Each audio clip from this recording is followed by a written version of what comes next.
Shalom, brothers and sisters. When you read the Bible about marriage, you find that there are several instances where when a man wants to marry, older people, maybe parents, will go and look for a wife for that man. And in most traditions of people in the world, you find out that boys or young men never went to look for wife themselves. They used to use their parents, their uncles, or people around them to go and look for their wives. And in some extreme cases, when parents realize that their boys or younger men have reached an age where they should marry, they go get a wife, then they bring these wives to them. After some years, these traditions got lost. Men used to go outside, look for girls as their wives, then they go back to their parents, their relatives, and tell them they have gotten some women to marry. Then the parents or the relatives of this man, of this men, goes and do investigations, do background study about these women.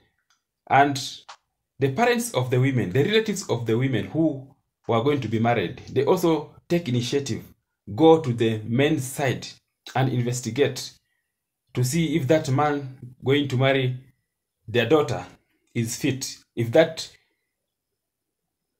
man will sustain their daughter, if those people are okay. Maybe they are not witches, maybe they have no bad traditions, maybe they have no bad beliefs, so that their daughter will not suffer.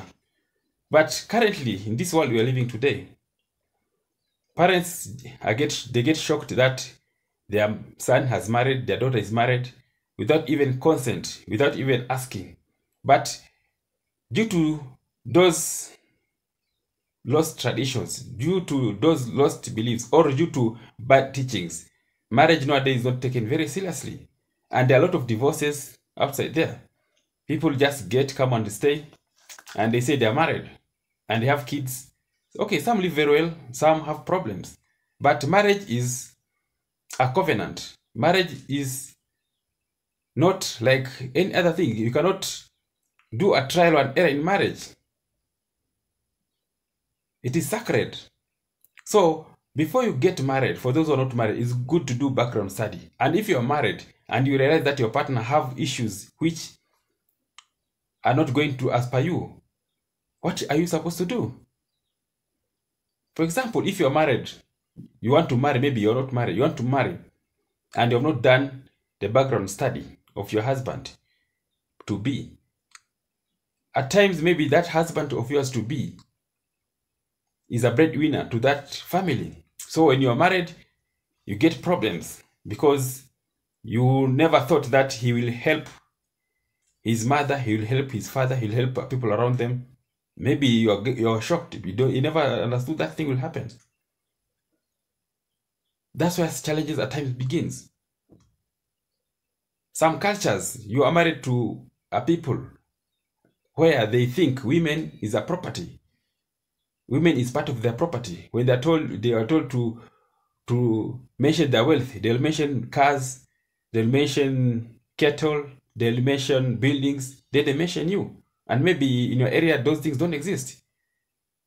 In some areas, when you are taking those people where they believe that women are properties, you cannot suggest anything. You cannot tell them anything. You are just a property. You have to keep quiet and they do everything. So you get frustrated if you don't do background study. In some cultures, some areas, as a man, you have to do background study of your wife, because in those areas, some people believe that as long as you marry their daughter, then you become their cash cow. You marry their daughter plus the whole community. And to them, it's not a big deal. So if you don't do background study, you'll have trouble. You need to seek divine intervention at times so that you will not be lost. In some areas, maybe you personally, you like going to school. The person you are marrying, those areas, those cultures don't believe in going to school. So when you grow up, maybe you have children, you want them to go to school, your husband, your wife saying, oh, it's not a must. So what will you do? Also, religious background. I've seen a place where somebody wanted to marry a lady, and this lady told him that for you to marry me, I cannot marry outside my religion. So this man pretended to be of that religion. He changed. He used to go to those temples. After some time, the lady accepted to be married. Later, when they went home, the man said, no, I don't belong to that religion. So they divorced. So some people can change their religion, can change their character. Only when you marry them, then they change, they become themselves. Some areas, there are people or some communities, they have problems with anger. They have anger issues. So when you marry them, you'll have problems. Not unless you rebuke that spirit of anger. Imagine you are married, maybe you're a woman, you are married to a place where people believe all wives must be housewives. All wives must be within their home. They cannot work. They cannot go outside. They cannot own property. And you go there, you want to be employed. You want to start your own business. You want to buy properties. You'll be shocked. You cannot name anything under your name. And you cannot name anything under, like a partnership, husband and wife. They tell you to name everything under your husband. So when you do background study, you understand these things and you cannot be shocked. So let us be very careful in everything we do.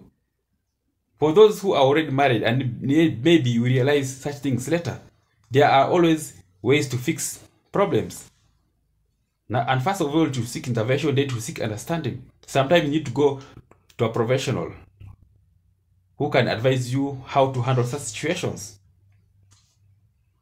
There are some cultures, and we have seen them, where men believe that woman must be disciplined by a man. So domestic violence is normal to them, and to them, they don't think it is a domestic violence. They believe that you have to beat a wife for her to change, for her to be the way you want.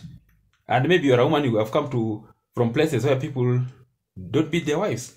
So you'll be shocked. So you have to do background study. Of course, church, psychiatrists, marriage advisors can handle some of these situations. But you have to contribute. For marriage to succeed, it needs both of you. Of course, at times you are married to a very good person. Later, this person changes to a beast. So a beast and a man, a beast and a woman cannot stay together. So, since one person can change and the other person cannot change, there will be trouble. At times, you try to hide information, but later, you realize that your marriage is crumbling down. So let us be very careful for those who are not married. When you want to marry, do thorough background search. Don't be hurried. Let no woman tell you you have to marry today or else I'll go to be married by another man. And for me, the same. Some people marry because they want fatherly figure. Some people marry because they want motherly figure. And that's why sometimes we find that somebody has married somebody who is 30 years older than them, 20 years older than them. Later, they realize, oh, I made a mistake. Because maybe during their childhood, they had no father, they had no mother. They don't know how women behave. They don't know how men behave. So they crave for that fatherly figure. They crave for that motherly figure. And once they are married, they realize, oh, I made a mistake. This is not how marriage is supposed to be. Let us pray for each other. Let us do research. Let us not slumber. We have to work for our marriages. We have to sacrifice. Marriage is a sacrifice. No one is married just to feel anger. No one is married that to escape some problems. And may the Lord bless you.